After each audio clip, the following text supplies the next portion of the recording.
السلام عليكم حبايبي، شلونكم؟ اخباركم؟ ان شاء الله الكل بصحة وعافية يا ربي. اليوم مغيمة ويا حظي قامت تمطر. فاليوم روتيننا كالمعتاد، بس حبيت اشارككم يومي. رايحة هسه اجيب سمك، وبعد شوف ايش راح افطر، لان صار لي هواي ما طالعة. بس بالبيت من ورا البرد شلون ختنا ختلة من هاي الزينة.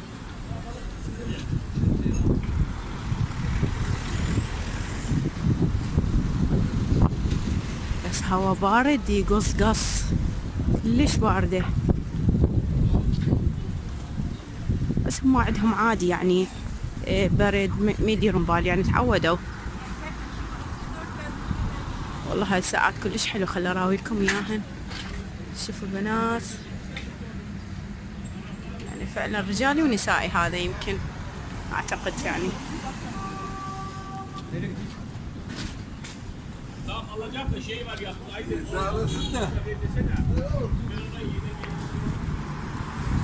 فهسه يا حبايب راح اوصل للمحلات السمك، وبعدها ان شاء الله اراويكم اياه.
هسه حبايب بعد ما رجعت من السوق وراويتكم السمك بانواعه، واكل سمك العراقي. بس ابو رود ما يحب هذا السمك العراقي اذا مو يلبط، وهنا ماكو يلبط يعني قليل.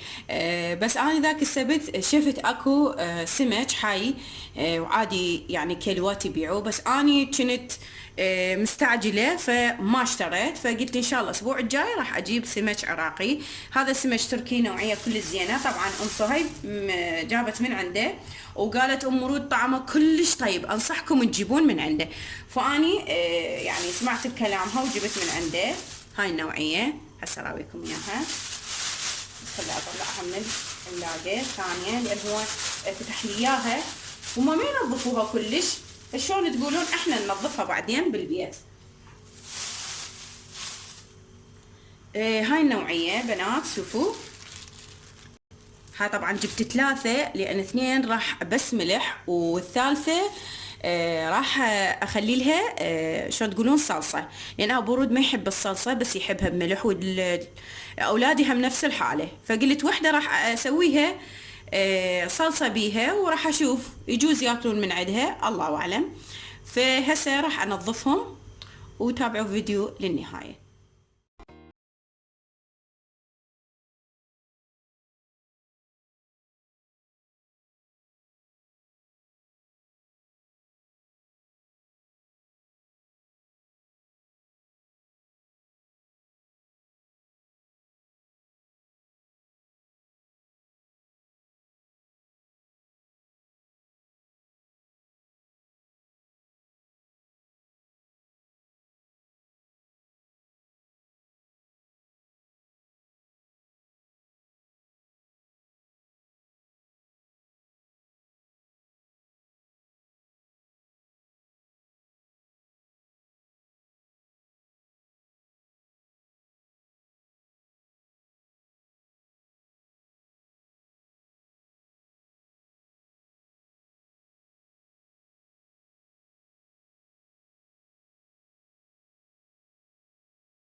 هسه حبايب شغلت الفرن. وخليت ورق الزبدة هنايا. طبعا ورق الزبدة اختياري، تريدوا تخلون او ما تريدوا تخلون، هذا شيء اختياري. هسه راح نبلش نخلي السمك. هسه راح حبايب اضيف الملح، طبعا هنا حخليهم بالشكل هذا. طبعا اني شلت راس السمكة، ما احب اخليه. طبعا انا بالبداية خليتهم وبعدها لا شلتهم بالشكل هذا. هسه راح املحهم، ما يقبلون يعني اخلي لا بهارات لا اي شيء، شايفين بالله، بس بهالشكل هذا. طبعا اصبعي انجرح.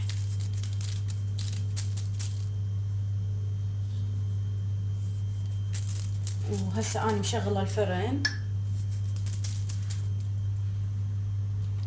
شوفوا شلون صار. وهنا عندي التمن او الرز، راح اسوي تمن احمر. ما راح اراويكم طريقة التمن الاحمر لان انتو كل مرة شوفوا كل سهل وبسيط.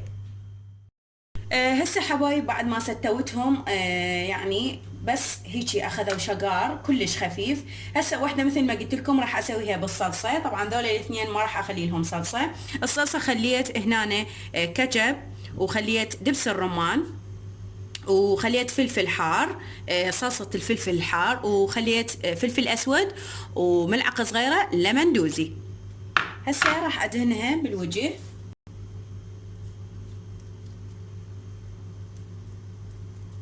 طبعا كانت عندي خطار أم عبد الله صديقتي حبيبتي، كل الهلا بيك وتشرفينا بأي وقت.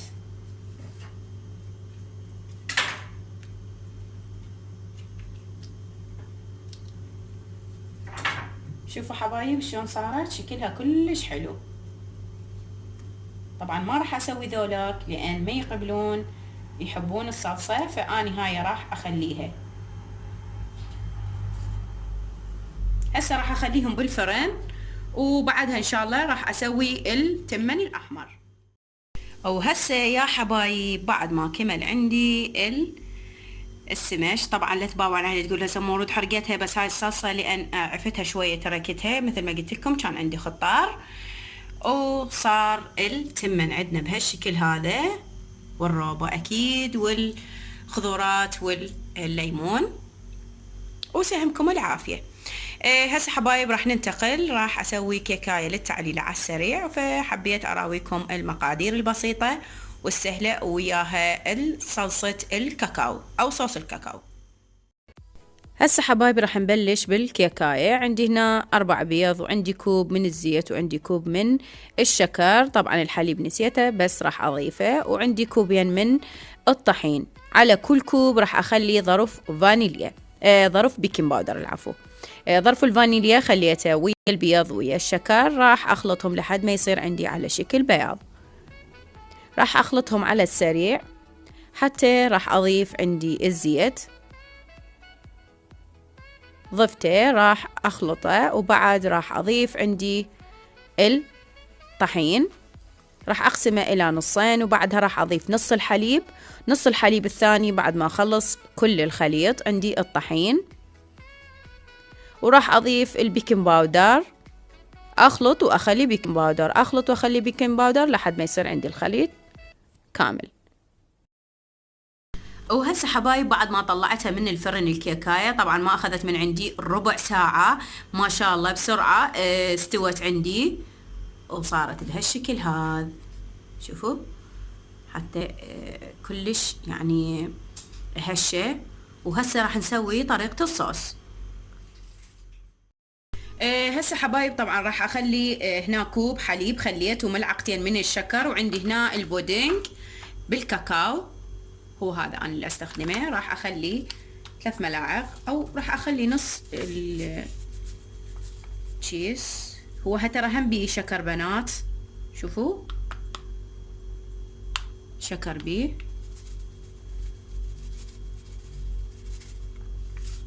بس راح اخليه وراح اخلطه على الطباخ ولحد ما يكون عندي قوامه كلش ثخين. هسه راح اشغل الطباخ وراح اخليه اظل اقلب بيه لحد ما يصير عندي قوامه كلش ثقيل.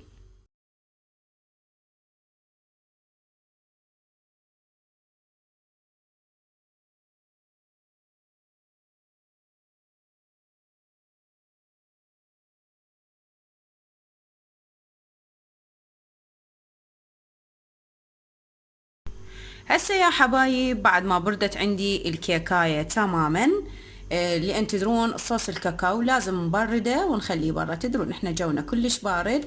فهسه راح اقطعها ان شاء الله واراويكم اياها شلون الداخل مالتها كلش هش.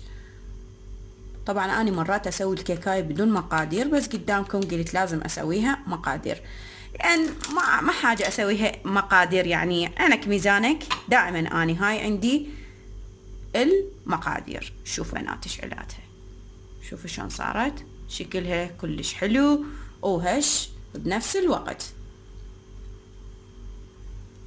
راح اراويكم داخل مالتها شلون ابيض ثلج، شوفوا مثل القطن.